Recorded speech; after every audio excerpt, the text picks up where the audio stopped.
여러분 안녕하십니까? 우수근의 한중일 TV의 우수근입니다. 네, 오늘은 그 중일 양국 관계의 최신 상황에 대해서 간단히 살펴볼까 합니다. 네, 중일 양국 관계가 한동안 훈풍을 타고 있었습니다만 갑자기 북풍이 불기 시작했다라는 것인데요. 그렇다면 그 속에서 우리 국익은 어떻게 하면 최적화시킬 수 있을까라는 점에 대해서 한번 알아볼까 하는 것이죠.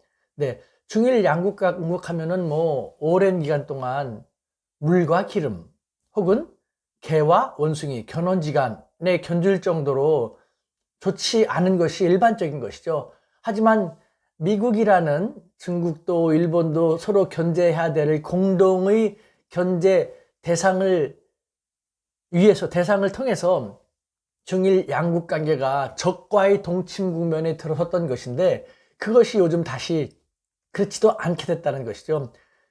2018년 아베 일본 총리가 방중을 함으로써 그 중일 관계는 급속한 해빙 모드 속으로 들어가기 시작했습니다. 그 정점은 2020년 올해 4월 달에 시진핑 주석의 방일로 활용 정점이 되다시피 할 것이라고 예측이 됐는데 그것이 안 되게 되었죠. 사실 그 시진핑 주석의 방일과 방한을 둘러싸고 우리는 일본에 가기 전에 먼저 한국에 먼저 와야 된다.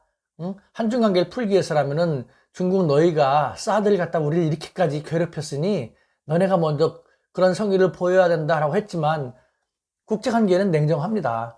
중국의 입장에서는 일본도 상당히 중요하거든요. 일본하고의 관계 개선을 먼저 하기로 약속을 했기 때문에 뭐 본래대로라면은 뭐 시진핑이 방위를 하고 어느 정도 시간이 지난 다음에 뭐 한국에 온다라든가 당초에 그런 식으로 중국은 생각을 하고 있었던 것이죠. 그럴 정도로 중일 관계가 해빙 무드에 놓여 있었는데 우리 흔히 그렇지 않습니까? 정치는 생물과도 같다. 뭐 변화무쌍하다라는 것이죠. 외교는 그것보다 더하면 더했지 덜하진 않거든요. 외교는 국민 감정, 민족 의식이 더해져 가지고요. 운신의 폭이 그만큼 더 좁습니다. 변화에 훨씬 더 민감할 수 있거든요. 바로 중일 관계가 최근에 일련의 어떤 사태를 겪으면서 빠르게 그 경색 국면에 돌입하게 된 것도 그와 같은 것이죠. 몇 가지 중일 관계가 경색하게 된 요인을 알아보면요. 먼저 고맙죠 뭐. 아베 총리 다음으로 2인자인 아소타로 일본 부총리, 재무상경 부총리 있지 않습니까? 이 양반이 또 말을 참 재밌게 하는 그런 사람이지 않습니까? 세습 정치인의 폐해를 고스란히 다 보여주는 사람이라고 생각하는데요. 이 양반은 툭 하면은 중국을 비난을 하죠. 일단은 아베는 올림픽을 성공을 시키고 그걸 통해 가지고 재집권 해갖고 평화헌법 수정을 위해서 참는 기색이 역력했습니다만 이인자인 아소타로는 상관없이 지 할 말 다 했던 것이죠. 예를 들면은 지난 3월 10일만 하더라도요. 우한 바이러스가 맞다. 응? 무슨 코로나19냐. 우한 바이러스라고 말하는 것이 정확한 명칭이다. 라고 중국에 또 빈축을 사게끔 행동을 했고요. 26일에는요. 세계보건기구야? 정말 WHO 세계보건기구 맞아? 중국 보건기구지 뭐 라는 식으로 WHO 또 비아냥거려 갖고 중국 고위층에 뭐 이렇게 자꾸 빈축을 할 만한 행동을 계속해서 아소타로 부총리가 하고 있고 아소타로 부총리도 나름대로 세력이 강하기 때문에 그를 따르는 사람들이 적지 않거든요. 일본 자민당 내에서. 그러니까 중국 공산당 입장에서는 아소타라야말로 중국을 바라보는 일본의 심경을 그대로 정확히 드러내는 사람 하면서 계속 안 좋게 생각해 왔던 것이죠. 뭐 그 사람은 뭐 아베 총리로서도 어떻게 할 수 없는 좀 나름대로의 기반이 강하기 때문에 아베 총리도 쩔쩔 맬 수밖에 없었습니다만 계속해서 중국에 대해서 안 좋은 얘기를 했던 것이죠. 그와 같은 상황 속에서 일본이 중국인 전면 입국 금지 조치도 취했지 않습니까? 물론 한국인 전면 입국 금지와 같이 취했는데요. 이것도 시진핑 주석의 방위를 연기한다고 공식 발표한 지 3시간 만에 전격적으로 아베 총리가 발표했지 않습니까? 상당히 감정적이다 라는 것, 그런 식으로 이제 중국에서는 불쾌하게 받아들였죠. 그 전에는요, 일본 공산당이 중국 공산당을 비난하기 시작했습니다. 사실 일본 공산당과 중국 공산당은 사이가 상당히 좋았습니다. 1921년 중국 공산당이 창건했고요. 1922년에 일본 공산당이 창건했습니다. 그래서 양국의 공산당은 서로 정말 형제와 같은 우호 관계를 쭉 유지해 왔습니다. 그런데 지난 1월 달에 일본 공산당이 강령을 개정을 하면서 중국 공산당, 그동안은 좀 긍정적으로 이야기를 해왔는데 그것을 삭제하고 부정적인 내용을 강령에다가 삽입시킨 것이죠. 예를 들면은 이전에는 중국 공산당은 시장 경제를 통한 사회주의 달성을 위해서 노력하는, 즉 새로운 사회주의를 탐구하고 있는 훌륭한 공산당이다라는 식으로 칭찬했었거든요. 그런데 이것을 삭제하고 그 이후에 중국 공산당은 강대국 우월주의와 패권주의로 세계 평화에 역행을 하고 있다라는 식으로 비난하게 됐어요. 그러니까 중국의 입장에서는 충격인 것이죠.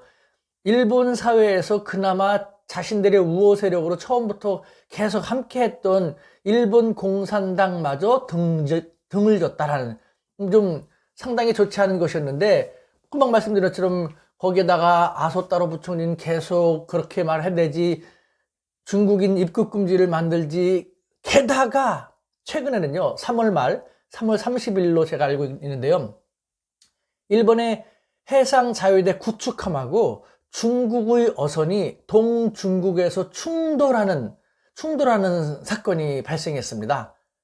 그런데 중국이 발끈한 것은요, 충돌 지점이 중국의 본토하고 매우 가깝다는 것이죠. 예를 들면은 충돌 지점이 일본에서는 카고시마현의 야쿠시마라는 곳에서 약 650km 떨어진 곳이고, 중국으로부터는 중국의 저장성의 쪼산이라는 곳에서부터 100km밖에 안 떨어진 그런 지점에서 발생한 것이거든요. 그러니까 중국 당국에서는요, 해상 구축함이 왜 이렇게까지 중국 영해 본토에 가까이 와서 뭐 하고 있었어? 너네들 뭐 하고 있었어? 이러면서 우호무도를 가져가자고 라는 식으로 발끈하게 된 것이죠. 이와 같은 일련의 몇 가지 사태를 겪으면서 중국 공산당이 일본에 대해서 역시 쟤네들은 못 믿겠어. 응? 미국에 대한 공동의 견제전선, 즉 중국 입장에서는 미국과 일본이 너무 가까운 것은 좋을 게 없으니까 일본을 빼내려고 양국을 이간질시키기 위해서 정성을 들여왔는데, 아무래도 일본 쟤네하고는 적과의 동침 국면도 정말 쉽지가 않아 라는 식으로 지금 발끈하고 있는 그런 상태죠. 그래서 단적인 예로 그 코로나19 대책과 관련해서 중국은 코로나19 외교를 적극적으로 전개하고 있지 않습니까? 시진핑 주석이 얼마 전만 하더라도 G20 주요 정상들과 다 전화로 코로나19 극복을 위해서 중국의 경험을 적극 공유하고 돕고 지원하겠다 하고 전화 통화를 했는데, 일본의 아베 총리하고는 아직도 통화를 하지 않은 것으로 알려지고 있죠.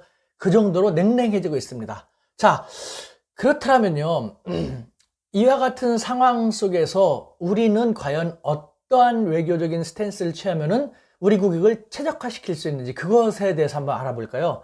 네, 일단은 조금 더 지켜볼 필요가 있을 것입니다. 왜냐하면요, 아직도 중국으로서도 미국을 조금 더 고립시키기 위해서 일본에 정성을 들일 필요가 있고요, 일본의 입장에서도 미국을 완전히 믿을 수가 없죠. 미국이 경제적으로 일본에 대한 갑질을 계속 하고 있으니까요. 그러니까 일본도 경제를 조금 더 생각하기 위해서, 또 미국에 대한, 너희들이 계속 그러면 우리는 너희들의 라이벌인 중국 쪽으로 더 다가갈 수 있어 라는 모습을 보이기 위해서도 중국과의 관계를 좋게 만들어 나갈 필요가 있는 것입니다. 그렇기 때문에 이와 같은 일련의 사태의 영향이 어느 정도까지 파급되어 갈지 조금 더 지켜볼 필요가 있습니다. 하지만 그와 같은 상태 속에서도 일단 중국과 일본에 대한 외교를 각각 분리해서 생각해 보면요, 먼저 중국에 대해서, 즉 한중 관계는요, 현재 우호 모드에 있지 않습니까? 특히 코로나19 국면에서 초창기 중국이 힘들 때 우리가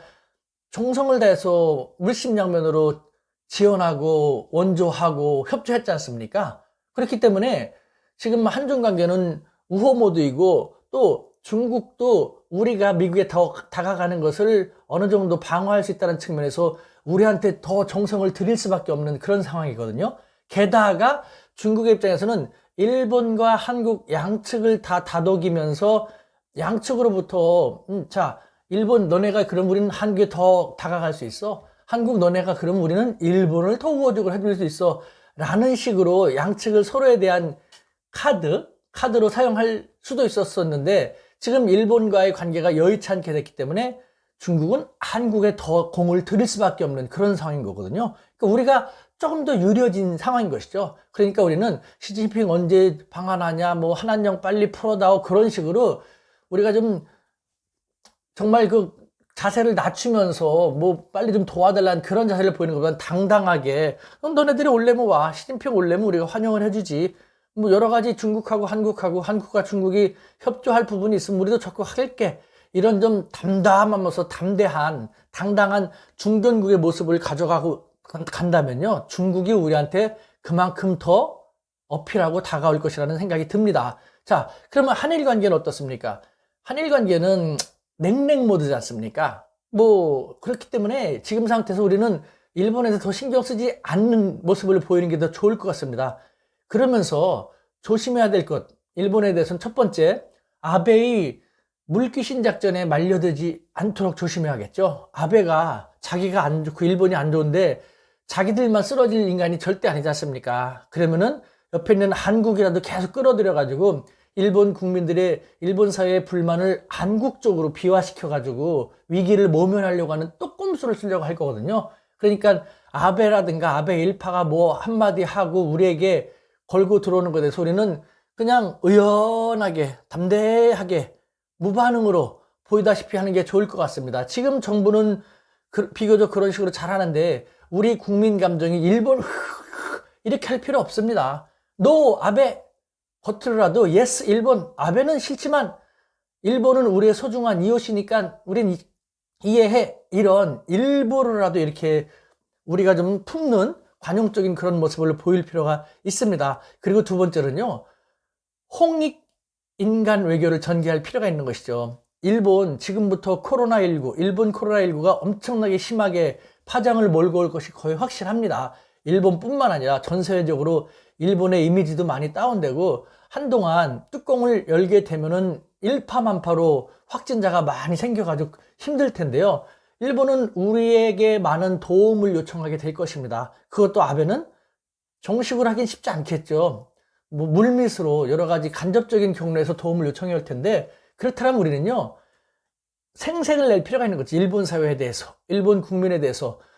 우리는 이웃나라 일본이 이와 같은 미중의 위기를 잘 극복하길 바란다는 측면에서 적극적으로 돕겠습니다. 우리는 아무 생각하지 않고 정말 홍익인간이라는 우리 민족의 건국 이념을 토대로 그러한 숭고한 자세로 계속해서 노력하겠습니다. 라는 식으로 아베는 우리의 딴짓을 걸고 우리를 물귀신처럼 끌고 들어가려고 하지만 정작 대한민국은 그렇지 않다라는 것을 일본 사람, 일본 국민들이 느끼게끔 하자라는 것이죠. 일본 사회가. 물론 일본 사회가 아베 집권한 다음에 상당히 많이 우익화돼서 뭐 과거만큼은 쉽지 않습니다만 그래도 일본에는 아직도 살아있는 양식이 많습니다. 침묵하는 다수는요, 한국하고 이웃과의 관계를 좋게 갔으면 좋겠다라고 생각하기 마련인 것입니다. 그것이 잘 드러나지 않아서 그러는데 우리가 이런 점을 고려해서 일본에 대해서 조금 더 품고 들어가는 그런 자세를 보이면 좋지 않을까라는 생각이 듭니다. 우리 대한민국 지금 잘 하고 있지 않습니까? 이 코로나19 국면 우리에게는 엄청난 기회거든요. 우리의 국익도 그렇고 우리의 국품도 그렇고 국격도 그렇고 엄청나게 도약시킬 수 있는, 저는 그래서 콘돔 점프도 가능하다라는 생각이 든다는 얘기 말씀드렸지 않습니까? 그러니까 우리가 일본과 중국도 그런 측면에서 잘 활용을 하고 국제사회에 대해서도 이 중일 관계를 잘 활용한 것을 토대로 더욱 멋있게 우리 대한민국의 국품을 신장시키는데 이 중일 관계를 잘 활용했으면 좋겠다라는 생각이 듭니다. 아무쪼록 우린 잘하니까 앞으로도 잘했으면 좋겠습니다. 우리의 구호 있죠? 제가 대한 하면 여러분들은 민국 하는 거 아시죠? 제가 선창을 하겠습니다.